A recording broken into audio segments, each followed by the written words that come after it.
Welcome to the Mike and JD Show YouTube channel. Thank you for being here. I want you to do me a big favor before you check out this clip. I want you to hit the like button. I want you to throw in a comment and make sure you're a subscriber to this channel. And then I want you to share this video with your friends. Help us defeat the algorithm. And then if you like this content and you appreciate this content, please head over to patreon.com/the Mike and JD Show and support the show. That is how we actually get funded to be able to do this. So we thank you very much for being here. And now enjoy the clip. This podcast is a member of the Voices of Wrestling Podcasting Network. Visit voicesofwrestling.com to hear the rest of our great podcasts, as well as show reviews, columns, opinions, and updates across the world of wrestling. Competition starting to get thick, it's the click, so I hope you watch your A game. A made no rain from the track when we unite and spit. This is an A game, better bring your A game. Competition starting to get thick, it's the click, so I hope you watch your A game. A made no rain from the track.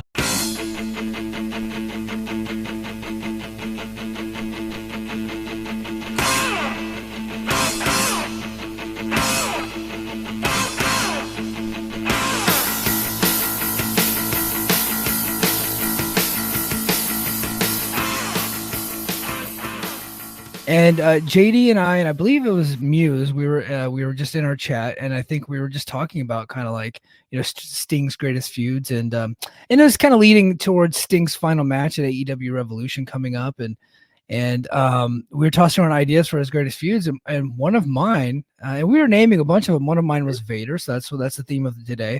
But we're actually going to do a series of these, just kind of talking about Sting's greatest feuds, not really counting them down because Flair's already number one. So in no particular order, we're going to be talking about Sting's feud with Vader, man, or Sting's greatest feuds, and this week it's going to be Vader. Yeah, this is if Flair's one, I think you can easily call Vader 2, if not 1A, I mean, yeah.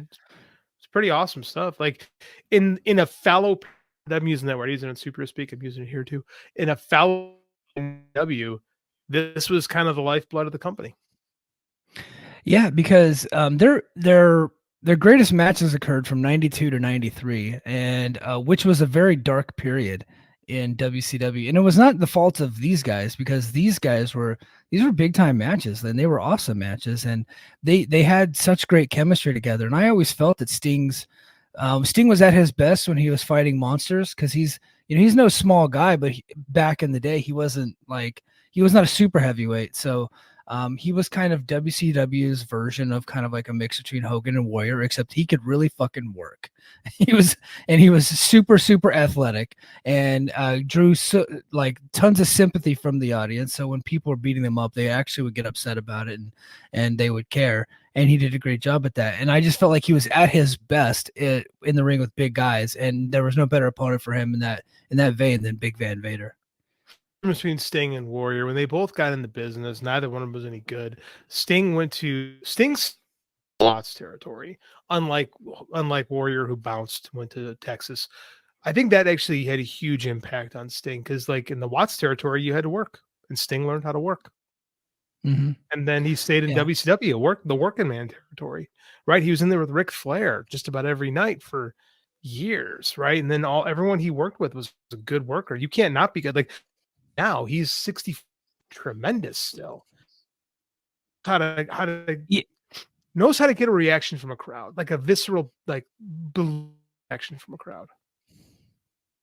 Yes, he does. And he has such great timing and great instincts, and we'll get into the individual matches. But I actually wanted to talk a little bit about Vader, because when Vader died, I never really had the opportunity to do a tribute show to Vader. So I think this is going to be my opportunity, because he was absolutely, without a doubt, one of my favorite wrestlers. And I loved him as a kid. I just thought he was great. He was on Boy Meets World, so that was huge to me. And he was just this great monster in WCW. And then, of course, he came over to WWF, and he had the one big match with Shawn Michaels. He had a match with Vader, and then he had a match with the Undertaker. And then after that, they just gave up on him. But I was able to go back and watch a lot of his Japan stuff, and one of my favorite pay-per-views of all time is WCW Great American Bash 1990, and that actually what had the debut of Vader. Do you remember who he beat up? Think? Yes, Tom Zink one Tom Zink, the Z-Man himself, and he squashed him in just a couple of minutes, and they really were able to get him over on one night as a monster. Very, very much like New Japan did whenever he came over from AWA, and they put the Vader gimmick on him, and he beat the shit out of Inoki in just a couple of minutes after Inoki had finished the title match. Started a riot at Sumo Hall. Right, people were lighting their pillow because in Sumo Hall you sit on pillows, right? That's traditional sumo. So people were so mad that when Vader beat, they literally pelted the ring, flaming pillows. True story. Yeah. He had such a great run in New Japan, and then he was so big there. Like, he started out in AWA, but AWA was on death's door when he was there as kind of as just Leon White, and then so he needed to get out of there.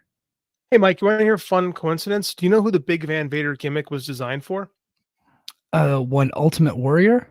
One Jim Hellwig. He went to the Fed in Japan. Yeah, honestly, that turned out to be great for New Japan, I would say, because he was. He was not willing to learn how to work, and when Vader went over there, he had a little bit of time in AWA, but and he had some matches with some good wrestlers there, but he was pretty raw by the time he got to New Japan, and by the time he got to New Japan, he had to really learn how to work, and he became one of the best workers in the world at that time. I don't think I'm crazy when I say this. I think he's the greatest big man of all time. I don't think that's crazy at all. In fact, I don't know who would be a close second, to be honest with you. Like, I became a W fan in 1992. That's when I first found WCW on TBS. And one of the first matches I remember watching was Big Van Vader just beating people up. In 93, he has and that's the same year Yokozuna has the WWF title. And I would always go, and I would hear people, oh, Yokozuna is so big and agile, and it's just, man, and fuck him. This guy's fat and boring. Go watch Vader. Vader's doing moon. That I became a little snarky fan at that point, and it's just Vader was my fantasy wrestling. Vader was. I love Van Vader so much. Like, JD. Damn it! It's doing the thing again. It's doing the thing again. Can you exit and come back in, and I'll just keep it going? Yeah, you keep going. I'll be back. Okay. All right. So JD's country internet keeps going out on him, so we lost him for a second. So so he came in and he got over super fast in New Japan because Inoki knew exactly what to do. Inoki, their top star, who was a legend. He was already a legend at that point because he'd been on top for fucking almost 30 years or whatever it was. And he comes in, he destroys Inoki, and then he hit the ground running, man. And then he's having just match after match, just awesome matches. Like, he has that great match with Stan Hansen where Stan Hansen knocks his eyeball out, and he's just a tremendous monster over there, and he's super over. And then of course WCW brings him in, and he's kind of a part-timer in WCW. Whenever they bring him in, they don't bring him in full time, and but he was impressive right away. And then by the time he becomes full time, we're like, he's still 90, 91, Vader is more of a part-time guy. His focus is more in Japan. By 92, he's more of a WCW guy at that point, and they had really gotten behind him. And even though he was still keeping a lot of his New Japan dates, WCW had become more of a priority because they're going to be pushing him. And which takes us to 1992's Great American Bash match between Sting and Vader, and they're in the main event. It's for the world title. Sting's defending his title against Big Van Vader, and I remember this kind of vaguely as a kid because when I was really little, even though we had TBS and we would watch WCW. I was more of a WWF fan just because that's just what I had been watching since I was a baby. But I remember Sting and Vader from 1992. And, I think everybody thought that this was going to be the moment that Vader becomes like their top guy. He defeats Sting at the Great American Bash in the main event for the world title. We're thinking he's going to be their top guy. when in reality he was just meant to be a transitional champion to Ron Simmons, because as one would have it, Bill Watts had taken over the territory, had taken over WCW, and he wanted to push Ron Simmons, and so he as a babyface, and he couldn't have Ron Simmons beat Sting, so he had Vader beat Sting, and then Ron Simmons would then beat Vader.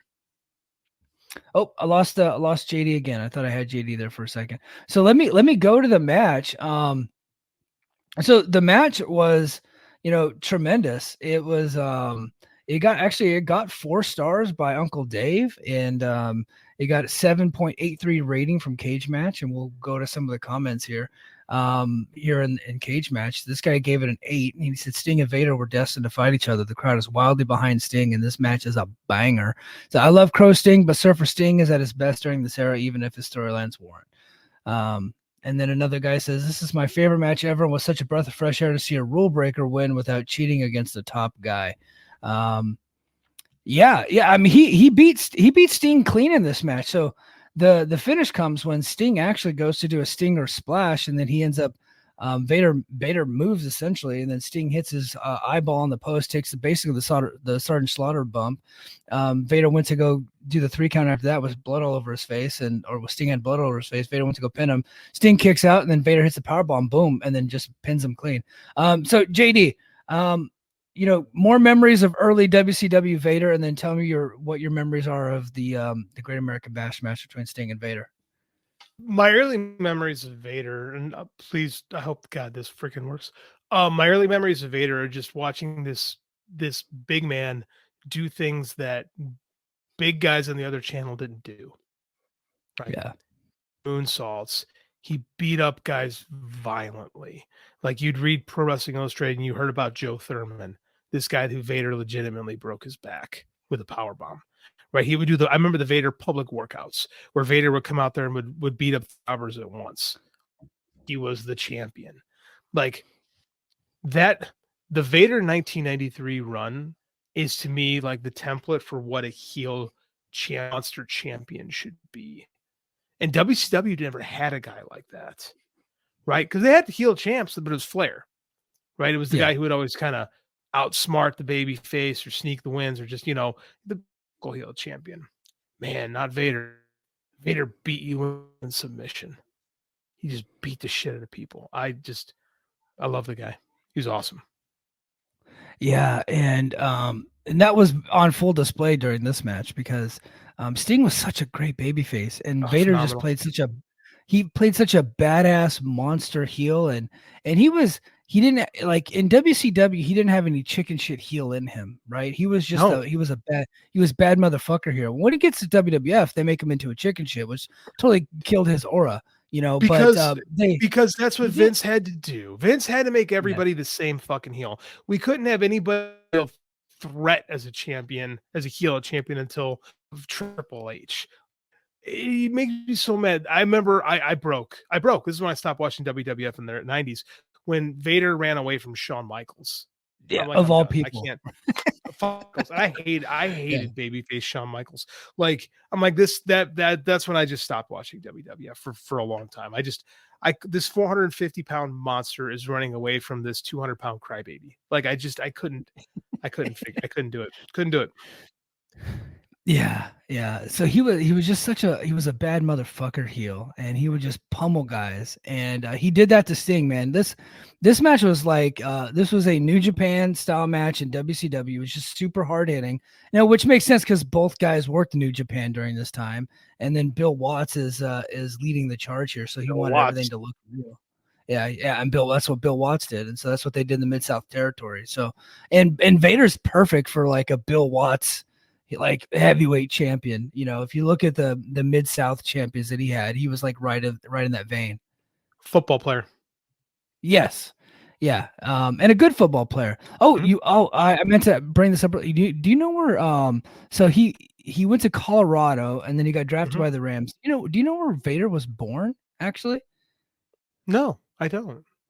Oh, I'm breaking news. Well, it's not breaking news. I heard him tell the story several times. He's dead, so it's not quite breaking. Yeah, he's dead, and he was born in like 1955 or some shit. So, but no, he was born in Compton, California, and he was born and raised it. he was born and raised in Compton, California. He didn't move to Colorado till later in life. But yeah, he's like an OG from Compton, that guy.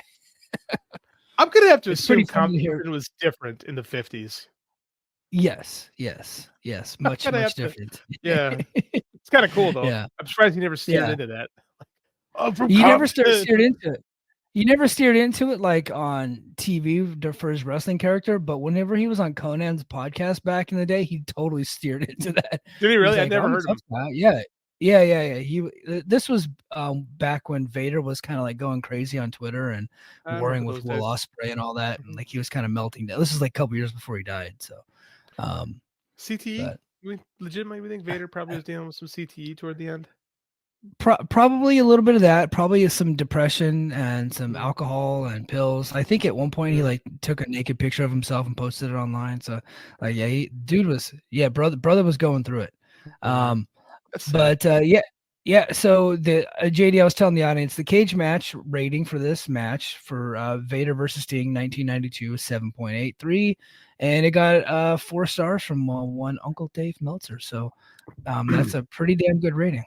Back when let's be honest, Dave is much more liberal with the 5 than he was in this era, right? Yeah. So if you got 4, a North American 4 is something. Yeah, that is absolutely something. So, like I was saying, the match was tremendous match. You know, I think everybody thought that this was going to be the starting off point of Vader being like their top guy. He was really just a transitional champion to get the belt over to Ron Simmons. And what was a great moment, but ultimately Ron Simmons' title run was a complete failure. Complete failure draw. Bill Watts didn't understand his territory yet. It's funny, you know, because Bill Watts puts the belt back on Vader in January of 93. Yeah. So Ron has the belt from August 92 to January 93. And then it was up to the races. Like Bischoff kept the belt on Vader to move. Man, you know, it's a great match. We're talking about Vader right now. That's Starrcade 93. I'm of the mind that that's the last truly great Flair match. That was pretty amazing, and it's one of my all-time favorite Flair matches. I still liked his 94 matches with Hogan, Hogan, and I really like him. But I just thought that him and Hogan had great chemistry, and I thought those matches were tremendous. It's I just love the story behind it because Flair for the first for the first time in his career is this dog baby face. Right. Yeah. And the whole show of 93, Starrcade 93, is basically the feud Flair. Like he's with his family and he's like, I might die tonight. And they're all like, we know you're not going to come home. Yeah. And it's a great story and just one of my favorite matches ever. I guess. Great. Yeah, well, and the pay-per-view was great, and it was so funny because it was such the opposite way that they promoted Flair than what he had ever been promoted throughout his entire career, where they promoted him like he was Ricky Steamboat. They did. Because they really did. They brought his family, his wife, whom he had very likely had cheated on just the night before. Like they, try to make him into this like innocent, in the sweet locker room, probably. Yeah, innocent, sweet, like family babyface Ric Flair coming out to and put his career on the line. It was tremendous. But the year before that, Vader also headlined Starrcade in 1992. He was in the main event against Sting, or I guess it would have been the co-main event. And it was the co-main event, Battle Bowl. This was for the King of Cable. He battled Sting with the King of Cable for the King of Cable. Sting gets his win back. In a match that Uncle Dave had rated 4.5 stars, and Cage Match has at 8.45.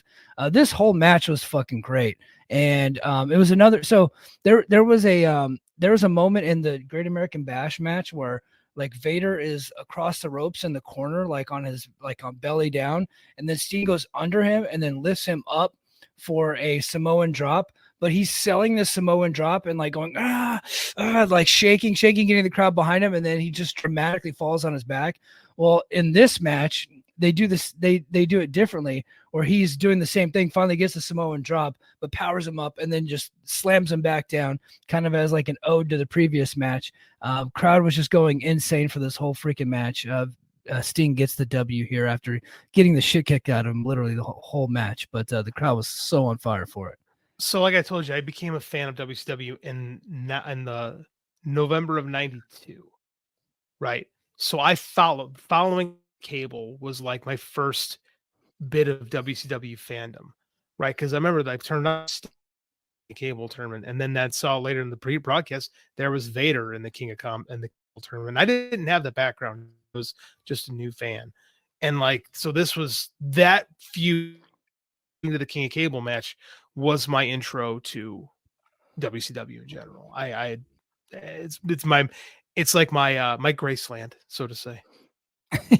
Yeah, the King of Cable, which we're gonna crown on pay-per-view. I love that. Pay-per-view was on cable. It was on cable, yeah. You need cable to get pay-per-view. I mean, WCW, I don't know. It's not as it didn't have quite the ring of the King of the Ring. So you had this tournament final, and you had Battle Bowl. There was a lot going on in WCW in '92. It was, and Starrcade '92, like, it had a couple of good matches, but it was mostly pretty bad.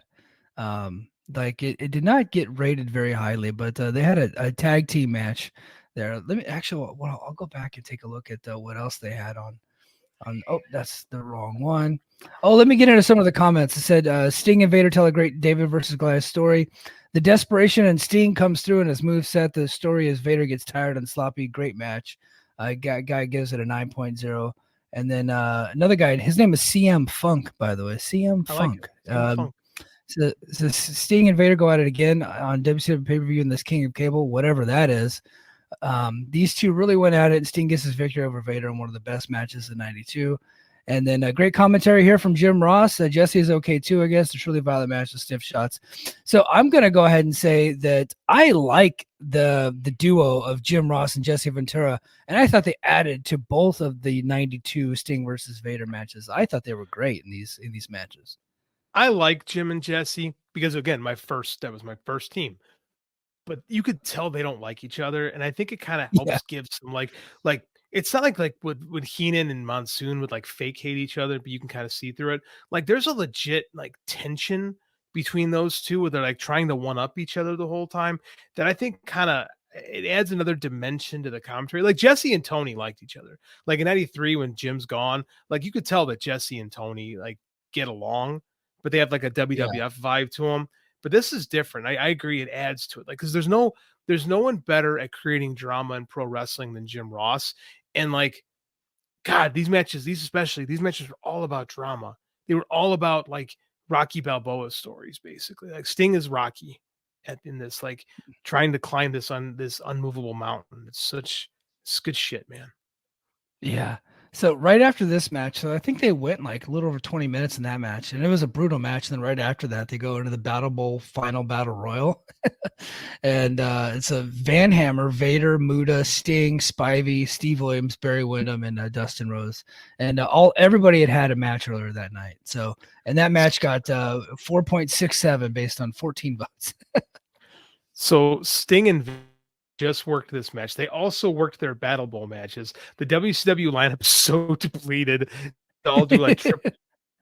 Remember one? Do you remember who won the? I'm sorry, say that again. Sorry. Do you know who won this Battle Bowl? I don't remember. No. Muta did. Oh, okay. Yeah, that was because they were working pretty heavily with New Japan back then. Even though I think Steve Williams is on this card, and he was All Japan, wasn't he? He was All Japan. I believe this is Muto. I believe this is when Muto's, or no, he would win the NWA World Heavyweight title days after this. So he won Battle Bowl, and I believe they used that to him because then he challenges. I forget who the NWA champion was. Might have been Barry Windham. No, it's not Barry Windham. I forget who Muto. Oh, it's Chono. He challenges Chono, and I believe at the Dome. I believe he beats Chono at the a couple week later. And becomes the NWA World Heavyweight Champion. Nice. Yeah, you know what? I need to watch some of those old 90s New Japan matches because I'm it's kind of a blind spot for me. I watched a lot of 90s All Japan just because Different. everybody talked about those matches so much, so I went back and made sure to watch those. But I never really checked out New Japan except for some of the big Muto matches, and I watched Rick Rude versus Chono at was that the Dome too that they did that? I forget. I can't remember, but I remember they did one in Japan that was amazing, and then they brought the match back to WCW. And it was terrible. I think it was G1. Okay, I think so. Yeah, that's good funny. stuff. Yeah. So so they in '92 they did Great American Bash and Starrcade, and then they bring the match right back. It's a SuperBrawl 3 in 1993. Sorry, in February. Now I'm gonna try this, and I'm gonna hope that it's not gonna nuke our account. I'm going to show highlights, but without the sound. So let me mute the thing, and I'm not going to expand it, but this is Sting versus Vader in the White Castle of Fear strap match. JD, who was booking in 1993? Not the promoter, but who was doing the week-to-week booking that would have called this the White Castle of Fear? Sting. What was it? Because I thought it was Dusty. Oh, Ole. Ole, okay. Ole's the booker here. Yeah. But so this match, Vader versus Sting, it in the strap match essentially is a 8.16 and gets 4.25 stars from Uncle Dave. And they beat the holy hell out of them. This was the very first strap match that I've ever seen in my life, and it was tremendous. Bro, this is like the best strap match ever. You can't tell me any different. I fucking love this match so much. These two, like everything I bitched about Sting and Nikita from a year and a half is completely the opposite here. Sting and Vader work so damn hard in a match that's really stupid. You know, a strap match and its concept is dumb as all hell, but his match is just freaking awesome. It's so good. Yeah, and it's a shame too, because like it's Ole and Sharon Stella are doing these little mini movies, and they've got the angry midget named Cheatham, and they get together like Sting. And you see these? Have you seen these? Yes. I was gonna play the intro video that they had filmed because it was just so bad, but I was like, we'll get nuked. So that's why I just played a little bit, like 20 seconds from Twitter with no sound, just so we can get some context of how hard they were hitting each other and just how like they were on the inside going crazy, on the outside going crazy, just bell to bell, just badass match. Yeah, Vader is in this like mountain cavernous. He's got all these like Jabba the Hutt almost. It's almost like in a Jabba's palace type. He's got all these scuzzy people in midgets' head. And then Sting comes and he challenges him to the White Castle of Fear. I remember thinking, White Castle of Fear? Why the fuck did they call it that? Like, because in 1993, White Castle is a very firmly established fast food restaurant in the United States. What an odd title for a match. It's a shame too, because I think sometimes the match at the era, people forgot how awesome the match was because the build and the name were so dumb. But it was good. This match is awesome. Yeah, so I'll get some stills from the video. Here you go. You got Vader wearing like his fur coat, and like he's sitting in front of a bunch of food, him and Harley. Yeah, it's like just Jabba the Hutt.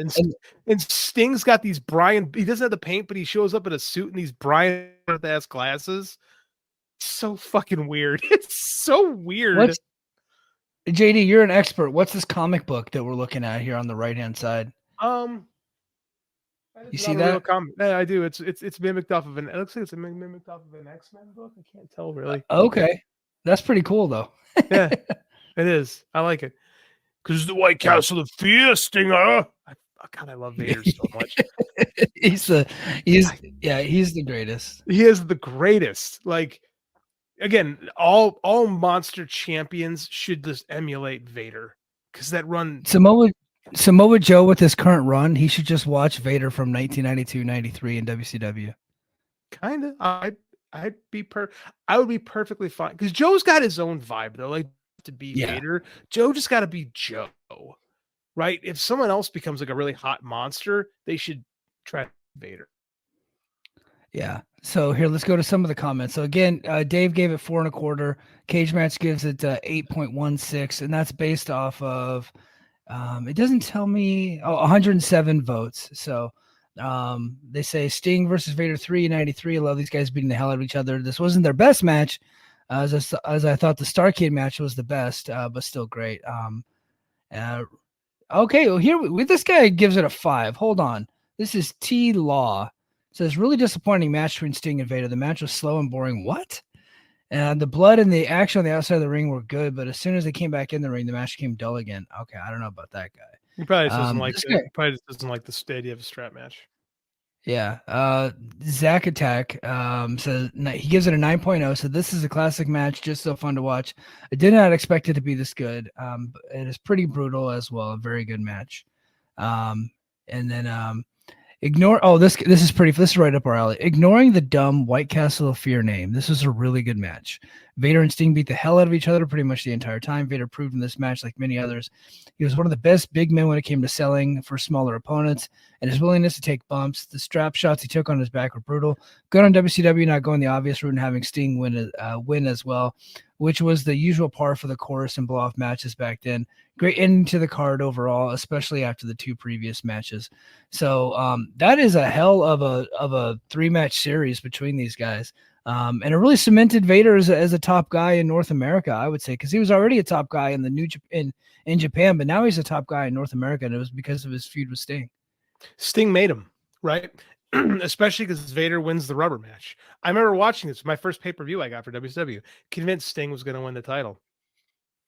Oh, Vader keeps it. Yeah. And like, again, that's just how giving Sting has always been.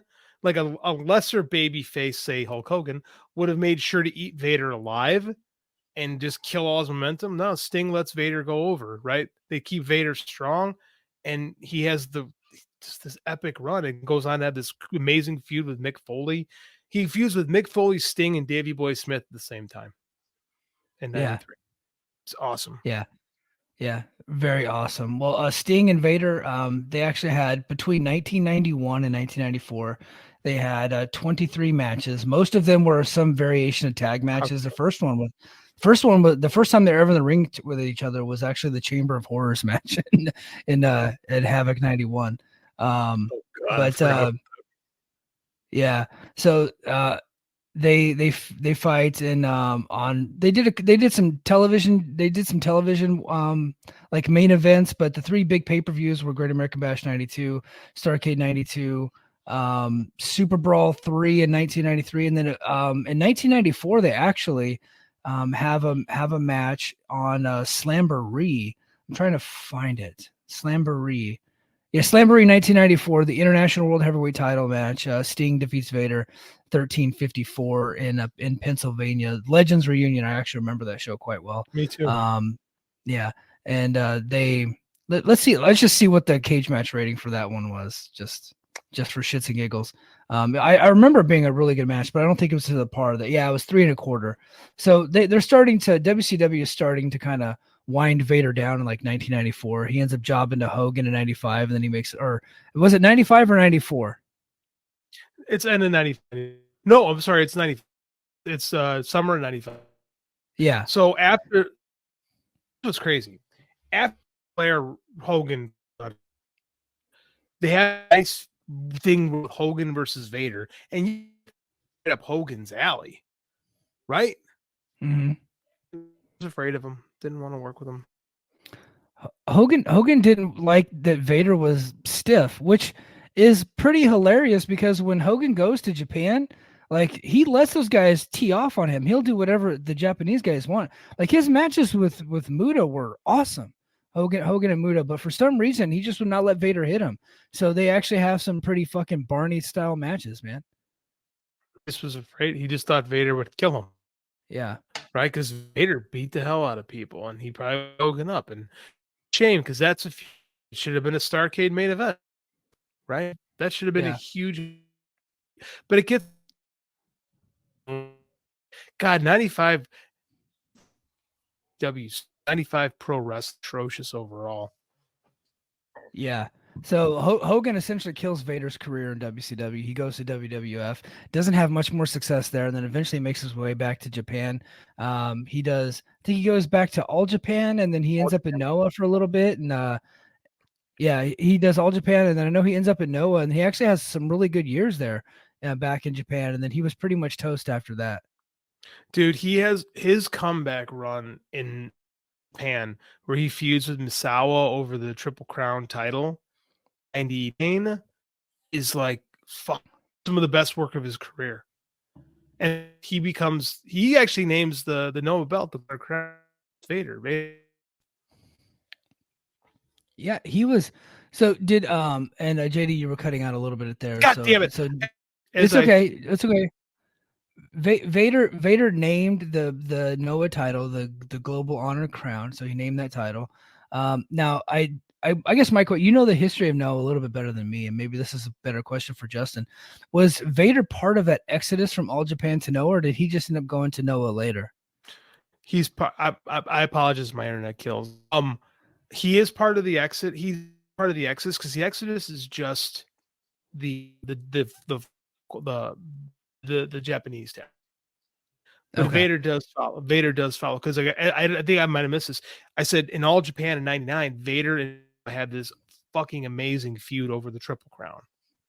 Yeah, that's just amazing. And so Vader was pretty loyal to Misawa, and he becomes him and Scorpio first GHC tag team champions.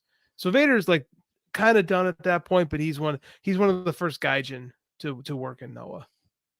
Yeah. Well, incredible run. I think they had an incredible feud, and if we were ranking the feuds between Vader or between us of all the Sting's feuds, in my humble opinion, I'm going to put Vader right at number 2 behind Flair. I agree. I just love their matches and I love their chemistry.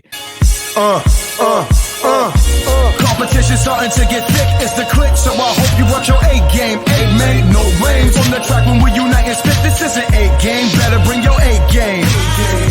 Competition starting to get thick, it's the click, so I hope you watch your A game. A made no rain from the track.